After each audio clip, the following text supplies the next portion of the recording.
Muy buenas tardes a todos. Les saludamos deseando que estén bien. Con mi esposa venimos de la isla de Chiloé. Allá estamos viviendo en la ciudad de Castro, en la isla de Chiloé. Y los poquitos que vemos allá mandaron muchos saludos para todos ustedes.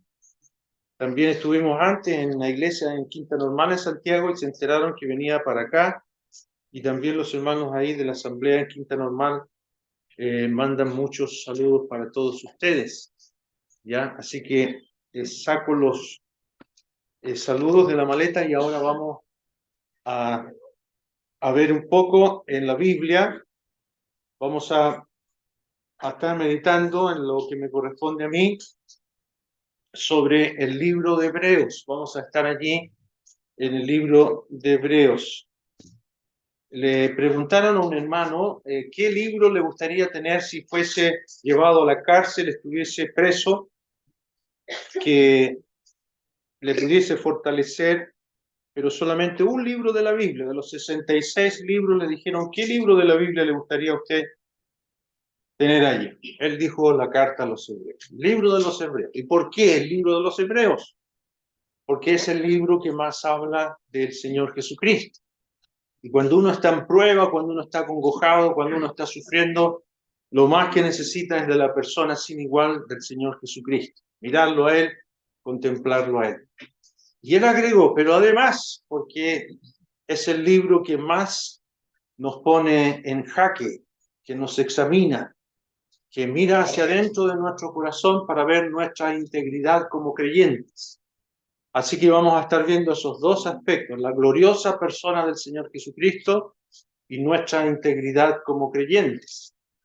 Vamos a leer un poco aquí en el capítulo número 1, en el capítulo número 1 del libro de Hebreos, ahí en el verso número 1, capítulo 1, 1. Dios, habiendo hablado muchas veces y de muchas maneras en otro tiempo a los padres por los profetas, en estos postreros días nos ha hablado por el Hijo, a quien constituyó heredero de todo y por quien asimismo hizo el universo, el cual siendo el resplandor de su gloria y la imagen misma de su sustancia, y quien sustenta todas las cosas con la palabra de su poder, habiendo efectuado la purificación de nuestros pecados por medio de sí mismo, se sentó a la diestra de la majestad en las alturas, hecho tanto superior a los ángeles, cuanto heredó más excelente nombre que ellos. Hasta ahí vamos a leer en esta introducción de este libro. Uno lee esto y se da cuenta que ninguna otra carta comienza sin saludos. Uno lee las cartas del apóstol Pablo, o las de Pedro y otras más, y siempre aparece el típico saludo, pero aquí el autor no da ningún saludo y comienza rápidamente con el tema más urgente, ¿ya? Tampoco aparece el autor y tampoco los remitentes, de manera que más que una carta, parece que esto es un sermón, parece que alguien escribió de lo que estaba diciendo alguien o el mismo autor escribe los apuntes que él quería para que fuesen escuchados. Y llega de repente y rápidamente al tema central que le interesa a él destacarlo y que sus remitentes lo pueden tener, que es la superioridad de Cristo, la grandeza de la persona sin igual del Señor Jesucristo. Y en el libro, nunca uno lee adentro del libro, de los 13 capítulos, nunca se refiere a los remitentes como hebreos. No aparece en ninguna parte, solamente sabemos algo que pueden ser judíos por los temas que hay dentro del libro, pero es muy sugerente porque este hebreo se mantiene en los textos originales o copias de los originales a los hebreos, y es muy sugerente porque significa lisa y llanamente los que vienen del otro lado. Y entendemos los que vienen del otro lado del río Éufrates. Así que parece ser que está refiriéndose a los que cruzaron de un sistema de vida a otro. Por ejemplo, a Abraham se le llamaba el hebreo. También cuando Moisés y Aarón se presentaron delante de Faraón, dijeron con toda autoridad, el Dios de los hebreos dice así, ¿ya? Entonces podíamos de allí desprender una pequeña visión de que son los remitentes personas que han dejado el paganismo y han venido a la fe verdadera, de una religión falsa basada en la idolatría a la verdadera fe en la persona sin igual del Señor Jesucristo, del sistema de la ley que no puede hacer nada para solucionar el problema del pecado, a un sistema bajo el régimen del Espíritu que puede cambiar y transformar la vida de un pecador. Y se ve que los remitentes de esta carta, el autor les dice que ellos estuvieron brillando por la fe. Por ejemplo, en el capítulo número 10, vamos a ver en el versículo número 32, capítulo 10, verso 32, les dice, pero traed a la memoria, está hablando de algo que ocurrió en el pasado, los días pasados, en los cuales después de haber sido iluminados, sostuvisteis gran combate de padecimientos. Por una parte, ciertamente con vituperios y tribulaciones fuisteis hechos espectáculo, y por otra llegasteis a ser compañeros de los que estaban en una situación semejante. Porque de los presos también os compadecisteis, y el despojo de vuestros bienes sufristeis con gozo, sabiendo que tenéis en vosotros una mejor y perdurable herencia en los cielos. Y se ve aquí en este pequeño detalle de los días pasados que fueron creyentes que realmente incluso estuvieron amenazados de su propia integridad, de su vida, se despojaron de sus bienes, los compartieron con los que estaban presos por ser causa de seguir al Señor Jesucristo. Se ve entonces que ellos estaban sirviendo fielmente al Señor, pero algo pasó. Dice ahí en el verso que sigue, en el verso número 35, no perdáis pues vuestra confianza, que tiene grande galardón. La luz del Evangelio que había iluminado sus vidas y que les había dado fuerza para seguir adelante, ahora se había transformado en algo que no brillaba. Y yo no sé, queridos hermanos y hermanas, si esta es la situación suya, de algo que está ocurriendo en su vida y que ha menguado ese amor por el Señor, por los hermanos, y el autor de esta carta o de este libro tiene este deseo de levantar a estos creyentes y les dice, no perdáis pues vuestra confianza que teníais y que tiene grande galardón, porque os es necesaria, dice el verso 36, la paciencia, para que habiendo hecho la voluntad de Dios, obtengáis la promesa, porque aún un poquito, y el que ha de venir vendrá y no tardará, mas el justo vivirá por fe. Y si retrocediere, esta es una advertencia, no agradará mi alma. Y el autor dice ahora en el verso 39, pero nosotros no somos de los que retroceden para perdición, sino de los que tienen fe para preservación de el alma. Y aquí se ve que el autor de este libro está preocupado por ellos y les dice, nosotros no somos de los que retroceden, de los que se quedan empantanados. Y el autor también no es que esté sobre ellos diciendo esto, sino que lo dice con mucha preocupación. En el capítulo 2, versículo número 1, dice, por tanto, es necesario que con más diligencia atendamos las cosas que hemos oído, no sea que nos deslicemos. Y el autor se incluye y dice, no sea que nos deslicemos, ¿ya? Entonces, ¿qué ocurrió con estos remitentes? Al leer el libro, uno puede concluir que hay por lo menos dos posibilidades. Número uno, personas que nunca se convirtieron, que estuvieron escuchando, que les gusta la vida cristiana, que conviven con el pueblo de Dios, pero nunca ha habido una verdadera conversión. Lo vamos a ver un poco en algo de detalle. Y en segundo lugar, personas salvadas, pero que estaban retrocediendo. Lentamente había aparecido esta, ¿cómo lo puedo decir? Esta manera de vivir con el tiempo que empieza a decaer el entusiasmo. Respecto a estos que posiblemente nunca fueron salvos, el libro realmente es categórico. Miren el capítulo número 6, en el capítulo número 6, en el versículo número 4,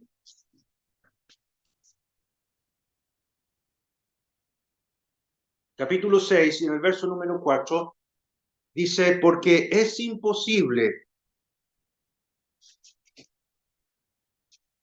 que los que una vez fueron iluminados y gustaron del don celestial y fueron hechos partícipes del Espíritu Santo, y asimismo gustaron de la buena palabra de Dios y los poderes del siglo venidero, y recayeron, sean otra vez renovados para arrepentimiento, crucificando de nuevo para sí mismos al Hijo de Dios y exponiéndole a vituperio. Aquí vemos que fueron personas iluminadas, eso es, alumbradas, porque la Biblia hace eso, la Biblia alumbra, nos muestra nuestro pecado y nos muestra la gracia del Señor Jesucristo. También dice que gustaron del don celestial, que fueron hechos partícipes del Espíritu Santo, que gustaron la buena palabra de Dios, pero recayeron. Dice ahí en el verso 6, y recayeron. Y esa es una de las palabras que se usa en la Biblia para apostatar. ¿Ya? Y nunca se dice con claridad que estas personas hayan verdaderamente nacido de nuevo. Y para ellos prácticamente habría que crucificar de nuevo al Señor Jesús. Dice el verso 6, y recayeron, sean otra vez renovadas para arrepentimiento, crucificando de nuevo para sí mismos al Hijo de Dios y exponiéndole a vituperio. Y esto realmente es alarmante porque fueron personas que realmente como que el Señor tuviese que volver a sufrir en la cruz del Calvario para que ellos nuevamente se motivaran y se arrepintieran de sus pecados. Y en eso había un abierto pecado de incredulidad que aparece más bien en el capítulo número 10.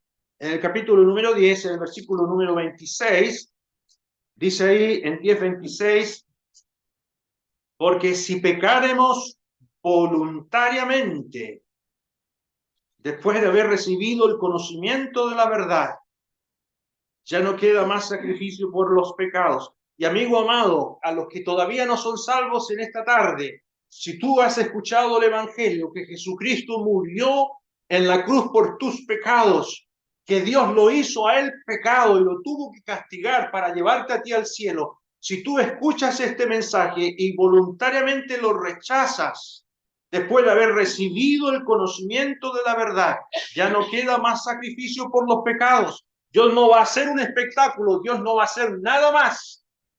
Él está esperando que tú te arrepientas y vengas a Él por fe, recibiéndole como tu Salvador. Dice el verso 27, sino una horrenda expectación de juicio y de hervor, de fuego que ha de devorar a los adversarios.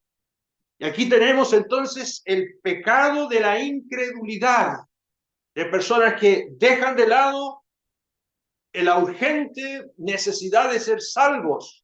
Y este grupo de personas estaba allí entre estos hebreos. Habían sido partícipes del Espíritu Santo. ¿Y qué significa eso? Que el Espíritu Santo empieza a trabajar en el inconverso antes que él se convierta.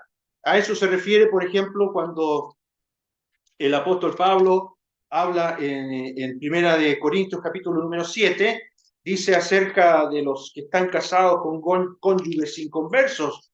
Dice ahí en el versículo 14, porque el marido incrédulo es santificado en la mujer y la mujer incrédula en el marido, pues de otra manera vuestros hijos serían inmundos, mientras que ahora son santos.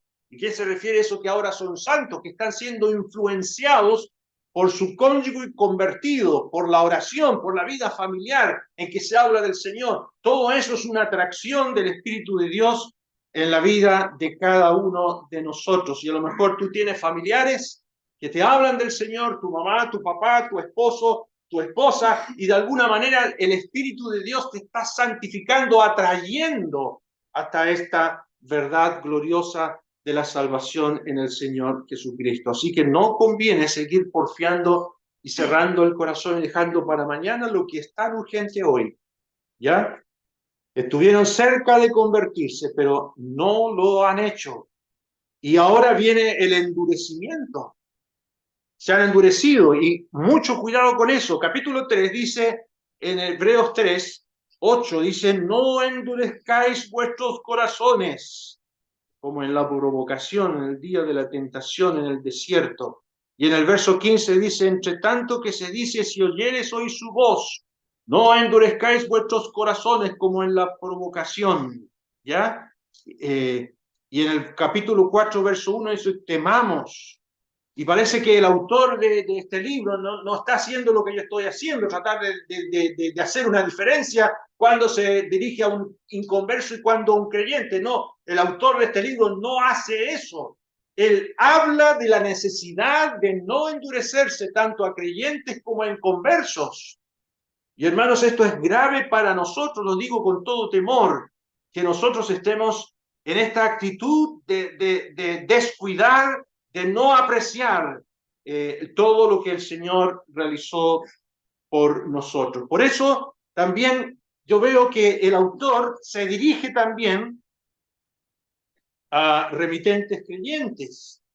Vamos al capítulo 6 nuevamente, en el versículo número 9, dice, y aquí parece que cambia el tono, dice en el verso 9, capítulo 6, verso 9, pero en cuanto a vosotros, oh amados, estamos persuadidos de cosas mejores y que pertenecen a la salvación, aunque hablamos así. Porque Dios no es injusto para olvidar vuestra obra y el trabajo de amor que habéis mostrado hacia su nombre, habiendo servido a los santos y sirviéndoles aún. Pero deseamos que cada uno de vosotros muestre la misma solicitud hasta el fin, para plena certeza de la esperanza, a fin de que no os hagáis perezosos, sino imitadores de aquellos que por la fe y la paciencia heredan promesas. Estos son amados, están persuadidos de cosas mejores, tienen la salvación, hay obra y trabajo de amor, hay servicio a los santos, pero en el verso 11 dice, pero, y siempre que hay un pero hay que detenerse, pero deseamos que cada uno de vosotros muestre la misma solicitud hasta el fin. ¿Cómo está, hermana, hermano, tu vida en el Señor? ¿Eres ferviente? ¿Estás activo? ¿O depende de muchas circunstancias que tú sigas adelante? Parece que hubieron varios factores en este tiempo que se escribe este libro, no más allá del año 70, posiblemente el año 68, un poquito menos. Hubo una tremenda persecución por Nerón. Nerón persiguió a la iglesia, él quemó parte de Roma, varios sectores de Roma, ya varios barrios, y uno de esos barrios no se quemó, y era precisamente el barrio de los judíos, y había muchos judíos creyentes que vivían ahí. Entonces él dijo, o dijeron, porque parece que el incendio lo hizo él a propósito, dijeron, bueno, esos que no se quemaron son los autores de este incendio y los fueron, los masacraron, los persiguieron, y parece ser que en esa misma temporada también decapitó Nerón a Pablo, el apóstol Pablo, y también crucificó a Pedro, cabeza abajo, y antes de crucificarlo a él, crucificó delante de él a su esposa, así que fue horrible. Y toda esa persecución, la muerte de estos hombres de Dios, trajo una tremenda falta de ánimo y miedo en los creyentes que empezaron a sucumbir en su servicio al Señor. La presión del mundo también era mejor quedarse ahí viviendo en Roma sin decir que uno era creyente. Los familiares también que le decían, ¿por qué no renuncian a eso que les va a llevar a la muerte? Vengan nuevamente a la religión judía. Y además la decepción se ve en la misma carta o el mismo libro, la decepción por el propio pecado que cada creyente carga con eso, a lo mejor también la decepción de los mismos hermanos de la iglesia, de los líderes de la iglesia que no eran tan dignos de imitar, una serie de asuntos que comúnmente sucede en toda iglesia local. Y les llegó la pereza o la indolencia, dice el verso 12, a fin de que no os hagáis perezosos. Eso significa indolentes, indiferentes, sino imitadores de aquellos que por fe y la paciencia heredan las promesas. Y eso lo trata el autor en el capítulo número 11. Dejaron realmente lo que era para ellos tan hermoso al comienzo, dejaron de brillar, se debilitaron. Entonces el diagnóstico que hace el autor de la situación espiritual de los remitentes realmente era serio. Vamos a ver rápidamente algunos 9 aspectos de sus diagnósticos. La primera cosa que ya mencionamos, dureza de corazón. Capítulo 3, versículo 12, dice, mirad, hermanos, ahora se está refiriendo a los creyentes, capítulo 3, verso 12, que no haya en ninguno de vosotros corazón malo de incredulidad para apartarse del Dios vivo. Antes, exhortaos los unos a los otros cada día, entre tanto que se dice hoy, para que ninguno de vosotros se endurezca por el engaño del pecado. ¿Ya? Y estaba ese peligro entonces en este diagnóstico que hace aquí el autor del problema de la dureza, ¿ya? Y también tardos para oír, capítulo número 5, versículo 1, porque capítulo 5, versículo 11, acerca de esto tenemos mucho que decir del sacerdocio, sumo sacerdocio del Señor Jesús, de explicar por cuánto os habéis hechos tardos para oír. No había cómo llevarles alimento sólido porque no estaban en condiciones de digerir y necesitaban leche, ya tardos para oír. Y dejaron de alimentarse de la doctrina sobre Cristo, dice el verso 12 del capítulo 5, porque debiendo ser ya maestros después de tanto tiempo, tenéis necesidad de que se os vuelva a enseñar cuáles son los primeros rudimentos de la palabra de Dios, y habéis llegado a ser tales que tenéis necesidad de leche y no de alimento sólido. Y en ese sentido, entonces perdieron toda esperanza del regreso del Señor Jesucristo. ¿Ya? Como lo leímos ahí en el capítulo número 10, en el versículo número 37, les dice el autor, porque aún un poquito, y el que ha de venir vendrá y no tardará, ¿ya? Y esa esperanza parece que empezó a esfumarse. Bueno, sí, el Señor viene, pero parece que se está demorando mucho. Y viene la falta de preparación mirando el regreso del Señor. Entonces, ¿qué hicieron ellos? Abandonaron el asistir a reuniones. Capítulo 10, en el verso número 25. No dejando de congregarnos, como algunos tienen por costumbre, sino exhortándonos, y tanto más cuando veis que aquel día se acerca, el día del regreso del Señor. ¿Ya? Entonces, estos creyentes empezaron a decir, no es necesario, ya sea por temor, por miedo o por falta, ¿ya? De venir con deseos de estar en las reuniones. Yo no sé si usted viene con deseos hoy día de escuchar al Señor, que le hable al corazón y que hagamos cambios en virtud de lo que el Señor nos dice en su palabra. Ese vigor, ese entusiasmo desapareció en ellos. ¿Y qué pasó con ellos? Se hicieron propensos al pecado.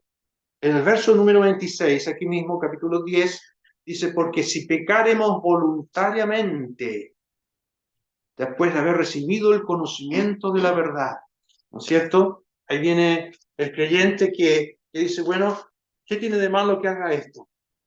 ¿Por qué los demás lo hacen y yo no lo puedo hacer? Y comienza esa vida propensa al pecado. Y se producen también raíces de amargura. Capítulo 12, versículo número 15. Dice ahí, mirad bien, no sea que alguno deje de alcanzar la gracia de Dios, que brotando alguna raíz de amargura estorbe y por ella muchos sean contaminados. ¿Y qué es lo que es una raíz de amargura? Algo que le hicieron a un creyente, algo sin perdonar, alguna decepción, alguna cosa que ha pasado entre los mismos creyentes y eso se guarda en el corazón y es casi imposible que eso desaparezca. Una raíz de amargura que contamina y contagia a todos. Qué triste es esta situación. Y entonces quedaron propensos y fácilmente influenciados de doctrinas extrañas. Capítulo número 13, el verso 9 dice, no os dejéis llevar de doctrinas diversas y extrañas, porque buena cosa es afirmar el corazón con la gracia y no con prohibiciones, no con viandas que nunca aprovecharon a los que se han ocupado de ella. Y ahí está la triste verdad que muchas veces, hermanos, por la amargura, por empezar a ver los errores en los demás, dejar de congregarnos, dejar de buscar la gracia del Señor, dependiendo siempre de ella, caemos en errores doctrinales y siguiendo a congregaciones aún llamadas así cristianas que perjudican la manera en que nos congregamos al solo nombre del Señor. Un hermano me decía allá en España que se hizo una votación y dijeron, hermano, vamos a votar si seguimos adelante con esto que las mujeres se pongan la cubierta, el velo y estén en silencio y vamos a hacer una votación. Eso sucedió en una iglesia donde se preservaba la palabra de Dios.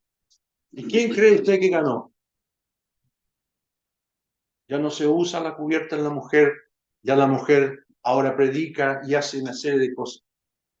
Y poco a poco eso, hermano, nace porque al comienzo los creyentes empezaron a amargarse entre ellos, dejaron de servir al Señor con alegría, mirando solamente al Señor y lo que se nos ha encomendado que guardemos en su palabra. Es muy peligroso eso.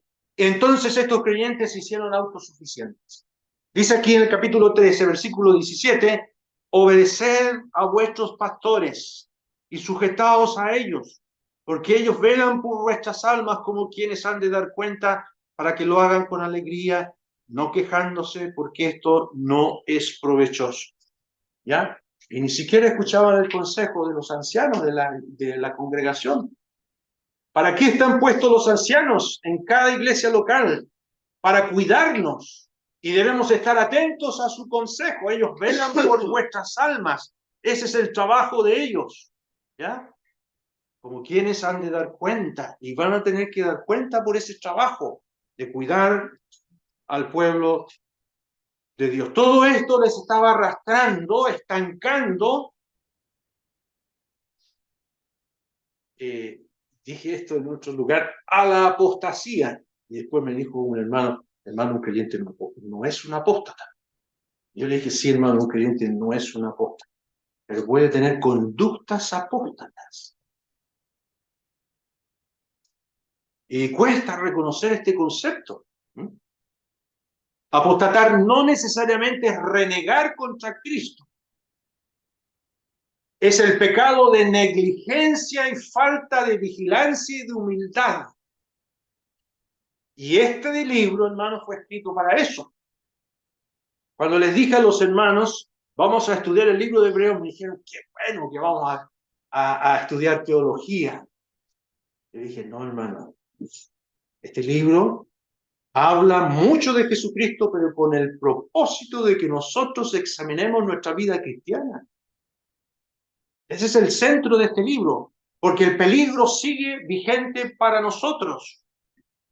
Y este libro, que parece ser que algunos lo toman para decir que la salvación se pierde, es precisamente el libro que más nos afirma respecto de que la salvación no se pierde por el gran sacrificio del Señor Jesucristo, pero sí se atrofian los sentidos de la salvación cuando uno se desliza y cuando uno no está bien cimentado en su fe en el Señor. Y viene esta anestesia en el corazón del creyente en que empieza a preferir el mundo y otras cosas en lugar de disfrutar de la vida cristiana. Ahora, ¿cómo lo hace el autor para sacar a estos remitentes de esta actitud?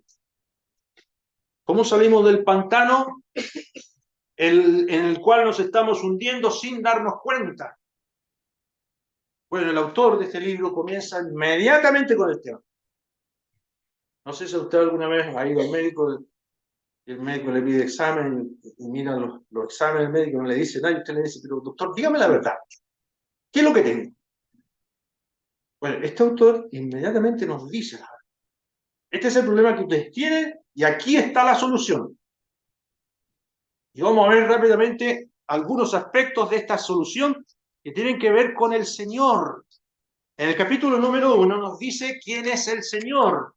En el verso número 1 nos dice que Él es el vocero definitivo. Dice el verso 1 y 2, Dios habiendo hablado muchas veces y de muchas maneras en otro tiempo a los padres por los profetas, en estos postreros días nos ha hablado por el Hijo, a quien constituyó heredero de todo y por quien asimismo hizo el universo. Todo lo que en el Antiguo Testamento decía, las figuras, la forma, los sueños, el mismo tabernáculo, todo apuntaba hasta la persona del Señor. Y ahora viene el Hijo con el Evangelio, lo último que Dios ha dicho, no hay más revelación ni voz alguna, solo el Evangelio. Ahí está todo lo que necesitamos. Y es necesario obedecer a su voz, obedecer a Dios. ¿Ya? Y esto es una referencia al Salmo número 2, donde nos habla de quién es el Hijo, a quien Dios ha constituido como el único y definitivo vocero de Dios y además heredero de todo. Todo lo que Dios tiene le pertenece a su Hijo. Vamos a rápidamente al Salmo número 2. Dice el Salmo número 2, en el versículo número 7, Salmo 2:7 dice, yo publicaré el decreto. Jehová me ha dicho. Aquí es el Señor que está diciendo esto, mi hijo eres tú, yo te engendré hoy. Pídeme y te daré por herencia las naciones y como posesión tuya los confines de la tierra.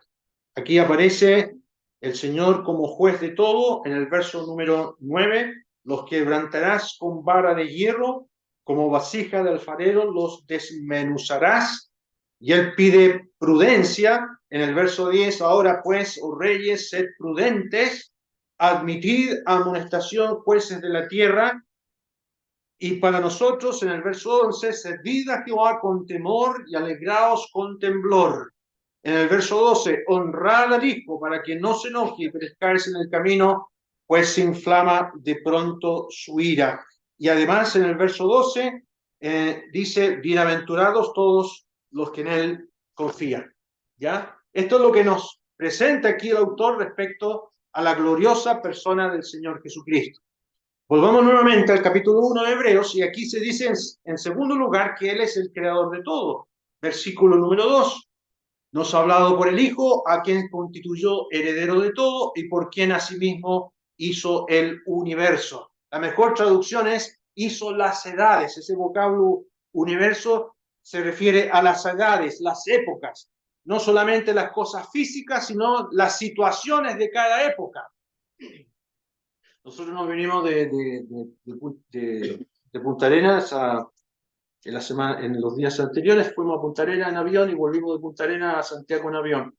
Y uno piensa, hemos nacido, vivimos en una época que no se compara con la época de los que son remitentes de este libro. ¿Ya? Cada situación, cada avance científico, todos los poderes que existen, cada situación que estamos viviendo, todo está bajo la permisividad y el control del Señor Jesucristo. Él es el creador de las edades, de las épocas. Y además dice aquí, en el versículo número 3, dice, en cual siendo el resplandor de su gloria, Él siempre ha sido el resplandor de la gloria del Padre. ¿Ya? Esa palabrita resplandor significa fulgor, algo que emite la gloria del Señor. ¿Ya? Cristo irradia la gloria de Dios porque Él es Dios. ¿Ya? Y este libro nos asegura, nos deja claro que la persona del Hijo que estuvo aquí entre los hombres es Dios mismo. Él dijo así también, y el que me ve, ve al que me envió. Juan 12:45. El que me ve, ve al que me envió. Y cuando Felipe dice, Señor, muéstranos al Padre, nos basta. Él les dice, tanto tiempo que he estado con ustedes, no me han conocido a mí.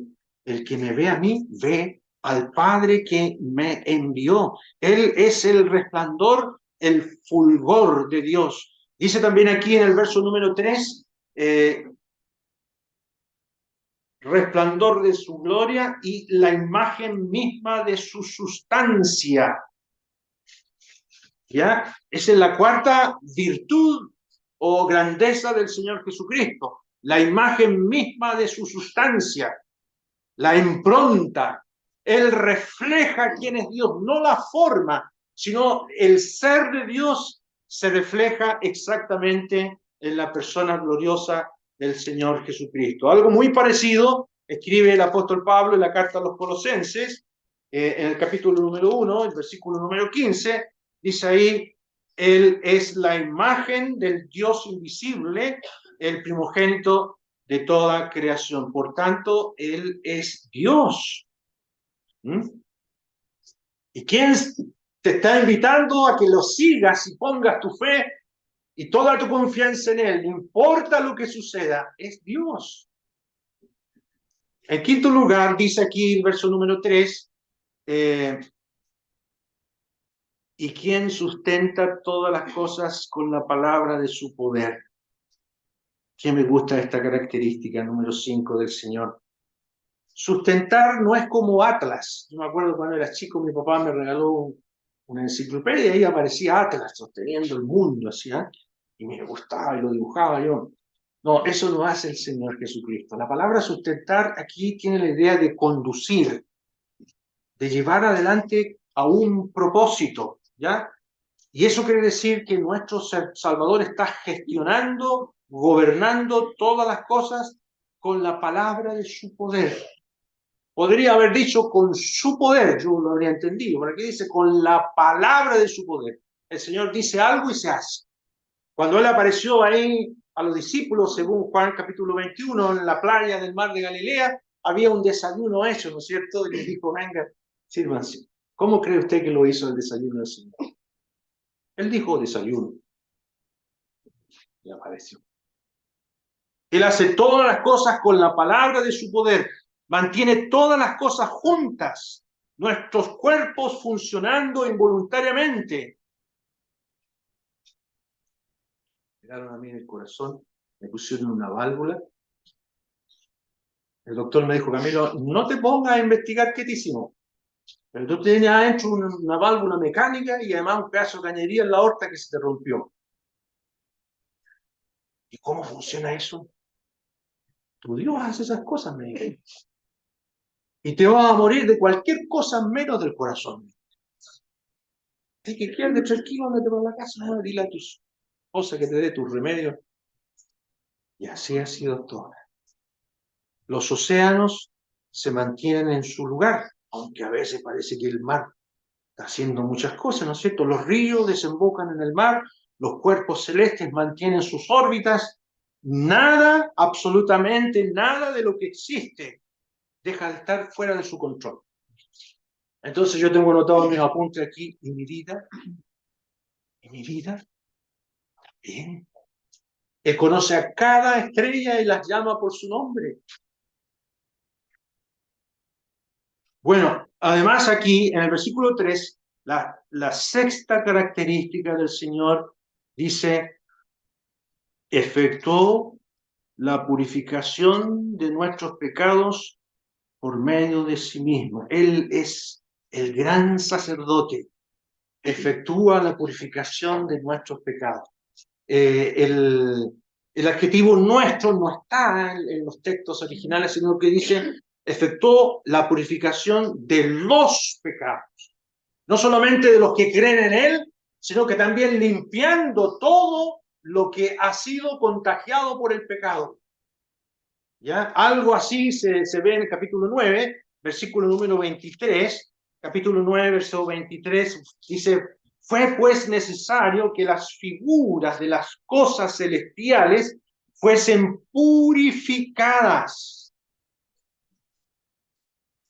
Así, pero las cosas celestiales mismas con mejores sacrificios que esto. De alguna manera, hermanos, todo el cosmos quedó contaminado y ensuciado por el pecado de Adán y por el grave daño que causó Satanás. La obra de Jesucristo lo limpia todo. Y va a llegar un momento, un evento maravilloso, hermano, que todo va a ser restaurado. Cuando el Señor tome esta creación y haga de ella lo que era su propósito original. Y nosotros vamos a estar allí contemplando aquello definitivamente. Qué esperanza más grande tenemos nosotros los creyentes. Así que no pongamos los ojos en este mundo ni en nada de este mundo. Y en último lugar, dice en el verso 3, al final, capítulo 1, verso 3, se sentó a la diestra de la majestad en las alturas. Aquí está el soberano rey que se sienta y comparte el trono de Dios, no que haya otro sillón al lado del Padre. Esta figura que se sienta a la diestra de Dios es una figura oriental de dignidad, pero el trono lo ocupa Cristo ahora. Y cuando uno lee en el libro de Apocalipsis aparece un solo trono y está sentado el Cordero. Él refleja la gloria del Padre.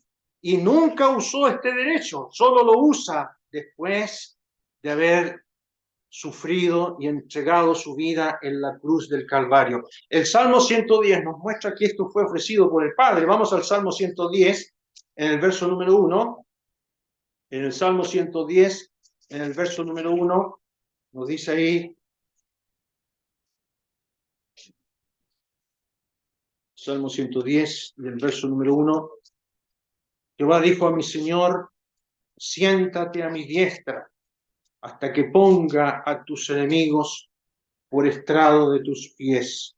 El Señor solamente hace uso de este su derecho cuando Él purifica los pecados, cuando efectúa el sacrificio de sí mismo. Él se sienta con todo honor y lo hace para la gloria del Padre, para destruir al que tenía el imperio de la muerte. Ese tema aparece en el capítulo número 2, y hacer posible la salvación nuestra. Ahora usted se preguntará, ¿por qué el autor hace toda esta exposición magistral?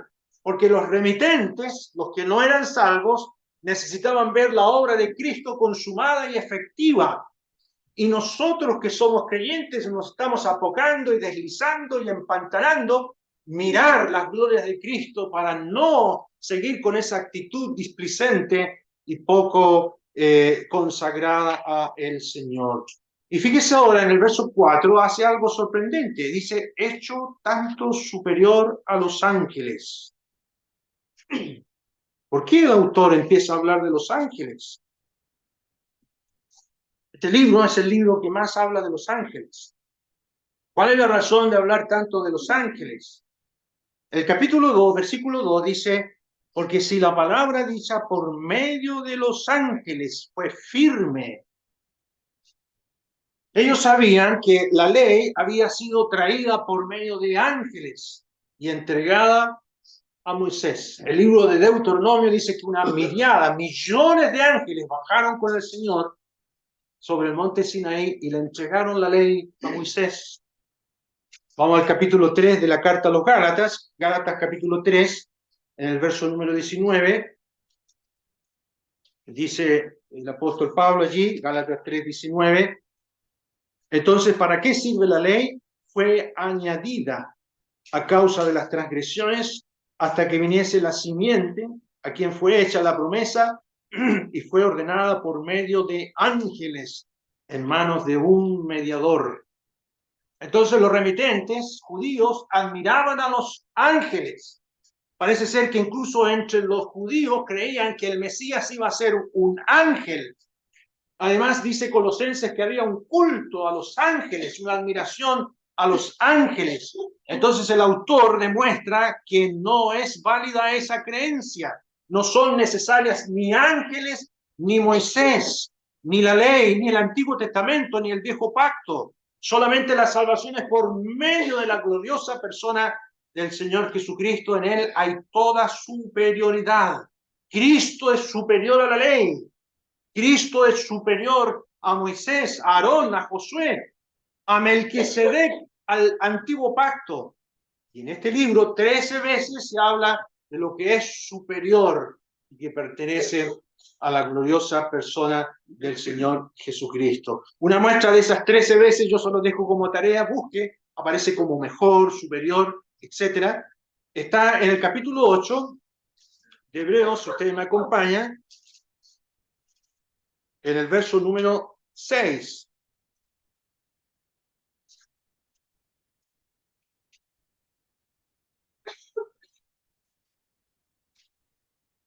8:6.